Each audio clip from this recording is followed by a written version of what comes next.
बुद्धि के स्वामी बुध देव 22 जून 2025 से 30 अगस्त 2025 तक कर्क राशि में भ्रमण करेंगे। यहाँ पर वो मार्गी और वक्री होते रहेंगे। आमतौर पर बुध देव एक राशि में 23 से 25 दिन तक गोचर करते हैं, परंतु कर्क राशि में इस बार मार्गी वक्री अवस्था में आते जाते रहने के कारण लगभग 70 दिनों तक एक ही राशि में उपस्थित रहेंगे। आइए हम जानते हैं क्या पड़ेगा सभी 12 राशियों पर इसका प्रभाव।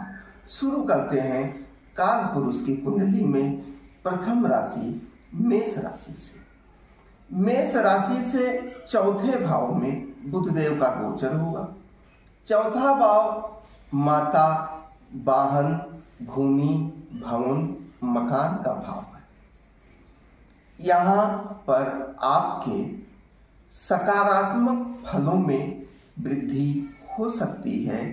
आमतौर पर शास्त्रों में माना जाता है कि चौथा बुध विफल होता है, परंतु यह स्थिति लग्न चक्र के आधार पर होती है।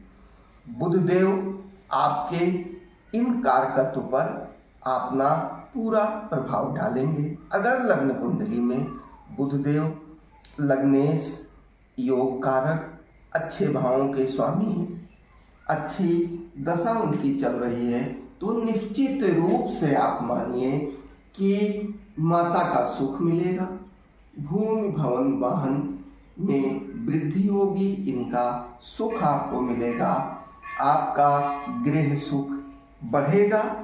परंतु अगर जन्म चक्र में बुध देव खराब भावों के स्वामी हैं, तो निश्चित रूप से आपको सतर्क रहने की जरूरत है और कोई ऐसा कार्य करने का प्रयास नहीं करना चाहिए कि जिससे इन चीजों पर असर पड़े, इन चीजों का नुकसान। इसके बाद नंबर है वृष राशि का। वृष राशि से तीसरे भाव में बुध देव का गोचर होगा। वृष राशि के लोगों को बुध देव के इस गोचर का लाभ मिलेगा, छोटे भाइयों का सहयोग मिलेगा, उनके साहस में वृद्धि होगी। मैं पुनः कहूँगा कि आप कोई दुस्साहस का कार्य ना करें। वृष राशि के स्वामी शुक्र होते हैं, जो कि बुध देव के मित्र भी होते हैं, परंतु दुस्साहस करने का कार्य बिल्कुल ना करें। छोटे भाइयों से संबंध बनाकर रखें तो यह गोचर आपके लिए शुभ हो सकता है। मिथुन राशि से दूसरे भाव में गोचर होगा।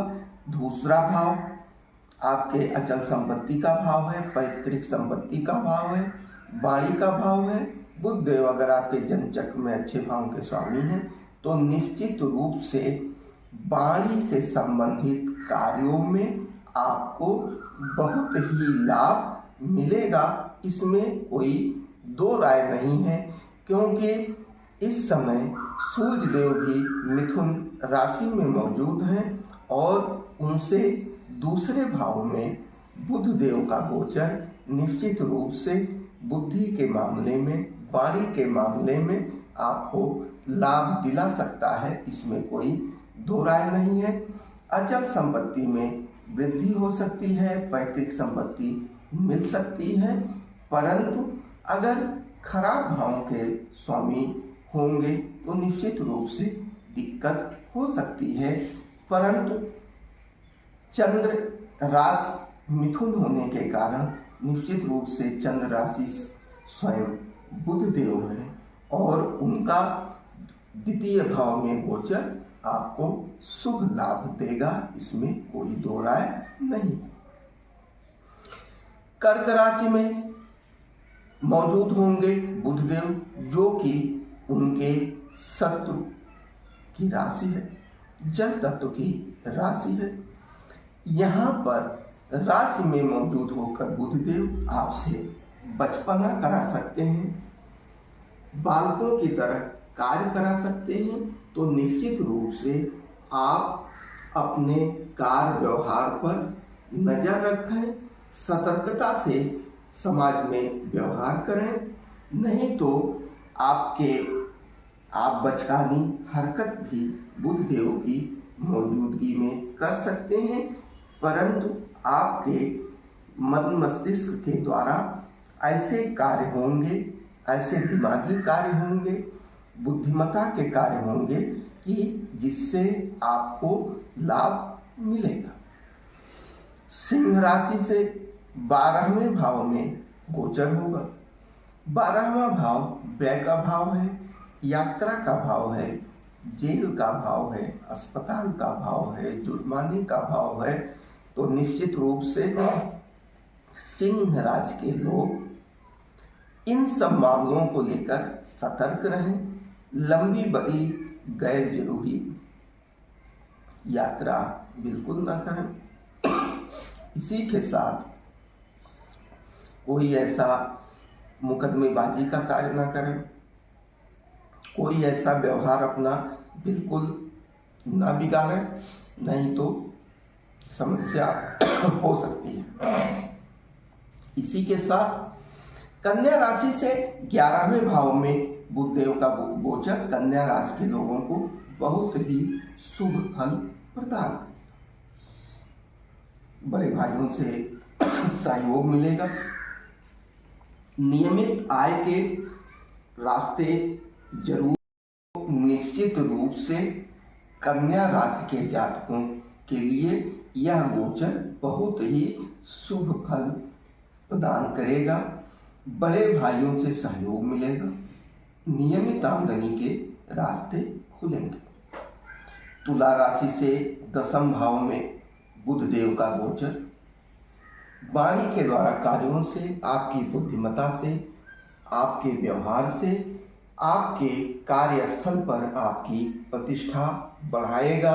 आपके कार्य सफल होंगे। पिता से सहयोग मिलेगा और आप नया कोई कार्य करना चाहते हैं तो उसका रास्ता खुलेगा।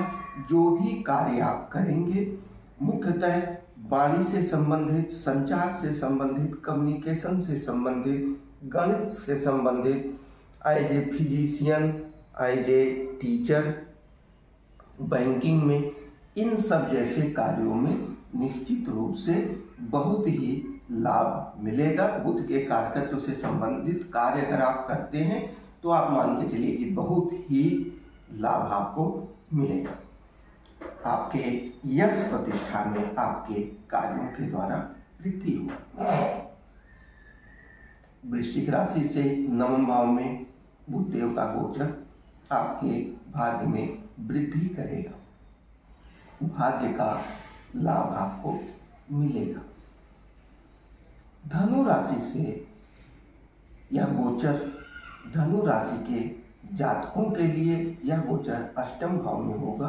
तो निश्चित रूप से अगर आप साधना के क्षेत्र में हैं, आप योगा अभ्यास के क्षेत्र में हैं, आप अगर कोई ऐसा कम्युनिकेशन, जुआ, सट्टा, लॉटरी जैसे क्षेत्रों में है तो निश्चित रूप से आपको आकस्मिक लाभ मिलेंगे। धनु राशि के लोगों को किसी न किसी स्रोत से आकस्मिक लाभ जरूर मिलेगा। बस ये है कि अगर हानि की संभावना बन रही है तो आप सतर्क हो जाइए। मकर राशि के जातकों के लिए 7वें भाव में गोचर होगा। आप अपने व्यापार को लेकर सतर्क रहें, कोई बचकानी हरकत ना करें और अपने जीवन संबंधित लाइफ पार्टनर से संबंध बेहतर बनाए रखें। कुंभ राशि के जातकों के लिए यह गोचर 6ठे भाव में होगा। 6ठा भाव प्रतियोगी परीक्षाओं का भाव है, शत्रु का भाव है, ऋण रोग का भाव है। तो निश्चित रूप से अगर आप कोई परीक्षा दे रहे हैं तो आपको बहुत ही लाभ मिलेगा। आप प्रतियोगी परीक्षाओं में सफल होंगे। आप वाद विवाद करने का कोई कार्य करते हैं तो हाँ आपको सफलता मिलेगी। अगर आप कोई ऋण लेना चाहते हैं, ऋण मिल जाएगा। शत्रुओं से और रोग से थोड़ा सा बचकर रहें। अगर आपके जन्म चक्र में बुध की अच्छी स्थिति है, योग कारक है, तो अगर आप रोगी हैं तो आपका रोग समाप्त हो जाएगा, इसमें कोई दो राय नहीं है। मीन राशि के जातकों के लिए गोचर पंचम भाव होगा। पंचम भाव आपके विद्या, बुद्धि, संतान और प्रेम का भाव है। तो मीन राशि के लोग इन सब चीज़ों को लेकर सतर्क रहें। इन चीज़ों में वृद्धि या कमी हो सकती है। बुध देव के जन्म चक्र में अन्य ग्रहों के साथ स्थिति ही किसी की व्यक्तिगत कुंडली में सटीक आकलन का आधार बनती है।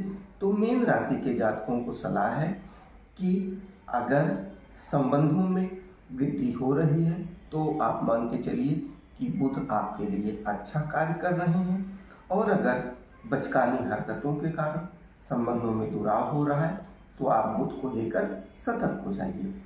इसी के साथ मीन राशि के जातक अपने संतान के कार्यकलाप पर जरूर ध्यान दें, नहीं तो उनकी हरकतें आपकी प्रतिष्ठा को गिरा सकती हैं। ये रहा सभी 12 राशियों पर बुध देव के गोचर का पड़ने वाला प्रभाव। अब अगर आपके जन्म चक्र में बुध देव अच्छी स्थिति में है, योग कारक हैं, लग्नेश हैं, शुभ भावों में स्थित हैं, तो आप बुध देव को प्रणाम करते रहिए, प्रसन्न करते रहिए।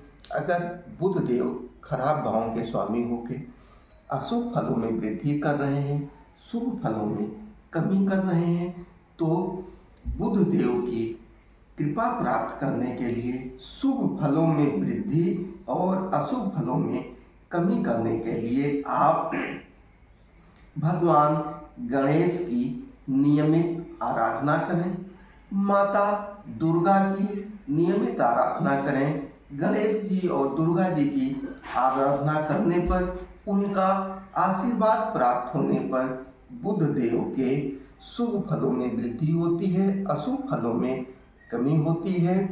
अगर आप दान करना चाहें, बुध देव खराब भावों के स्वामी होकर खराब फल दे रहे हैं, तो बुधवार को बुध की होरा में अपने शरीर के बराबर, शरीर के वजन के बराबर हरी घास क्रय करके गौशाले में दान कर दें या गाय को खिला दें, तो निश्चित रूप से बुध देव के अशुभ फलों में कमी होगी, शुभ फलों में वृद्धि होगी। इसी तरह से बुधवार के दिन अगर आपको कहीं किन्नर दिख जाते हैं तो आप उनको कुछ मुद्रा के साथ हरे रंग की साड़ी, हरे रंग के वस्त्र और हरी कांच की चूड़ियाँ भी देकर आप किन्नर देव का आशीर्वाद प्राप्त कर सकते हैं। बुध देव की दशा में, खराब दशा में किन्नर का आशीर्वाद बहुत ही बढ़िया कार्य करता है। अगर आप सामान्य रूप से नियमित आराधना करते हैं, बुध देव के 2 सूक्ष्म मंत्र, बीज मंत्र मैं आपको बता दे रहा हूँ। इनको 108 बार जप करके आप बुध देव की कृपा को प्राप्त कर सकते हैं। प्रथम ओम बुं बुधाय नमः। दूसरा बीज मंत्र है ओम ब्रां ब्रीं ब्रौं सः बुधाय नमः ओम। इस मंत्र का नियमित रूप से जाप करने पर आपके शरीर के अंदर उन तत्वों की वृद्धि होती है जिससे बुध देव के शुभ फलों में वृद्धि और अशुभ फलों में कमी होती है। इसी के साथ किसी भी चक्र में बुध सामान्य रूप से आपके वाणी के, आपके बुद्धि के कारक होते हैं और ग्रहों के साथ इनका संयोजन भी अच्छा फल देता है। जैसे जब ये 30 अगस्त तक रहेंगे तो 16 जुलाई को जब सूर्य देव कर्क राशि में जाएंगे तो बुधादित्य योग बन जाएगा, तो और भी शुभ फलों में वृद्धि होगी। इसी तरह से इनका ग्रहों का संयोजन और ग्रहों की दृष्टि भी फलों में अंतर डालती है। किसी भी व्यक्ति के भविष्य के बारे में सटीक आकलन करने के लिए उसकी व्यक्तिगत कुंडली में ग्रहों की स्थिति, ग्रहों का गोचर, दशा, अंतर्दशा, अष्टक वर्ग आदि तमाम चीजें असर डालती हैं। तो निश्चित रूप से बुध का इस सामान्य गोचर का आप लोग लाभ उठाइए, और अगर व्यक्तिगत रूप से सटीक आकलन करना हो तो पूरी कुंडली के साथ आप हमारे चैनल पर लिख सकते हैं, व्यक्तिगत संपर्क भी कर सकते हैं। हमारी कोशिश होगी कि आपके समस्याओं के निराकरण में हम योगदान कर सकें। पुनः एक बार हमारी तरफ से आप सभी को बहुत बहुत शुभकामना। जय हिंद, जय वैदिक, जय सनातन।